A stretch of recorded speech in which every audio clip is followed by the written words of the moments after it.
Машинеңді арам нәрседен алыс бол. Балаңды бағып жатқан, алысыңды жақын қылған, орыңды жеңіл қылған, машинеңдің ішінде чошын аялды салып алып, айван болып оғын. Анандағы түлеу беріп қойып, машинені ұрып алды. Не қылдың өзің анын ішінде? Ит жасалаған іште жасап атасың. Машиненің ішінде болған күнәлер, Алла харам қылған нәрсе, музыканы қойып алғанда. Андан башқа ешкім жоқ. Кейде мен шаарда мындай сигнал берем жанында. Құлағың кәрбі сен? Құлағың ұқпай бұл?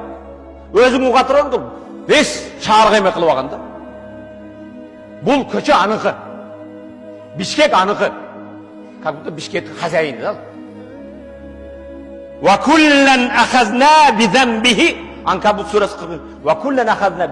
Әр біріне өзінің қылмыш күнәсіне жараша алабыз, азап қаламыз дейді Алла.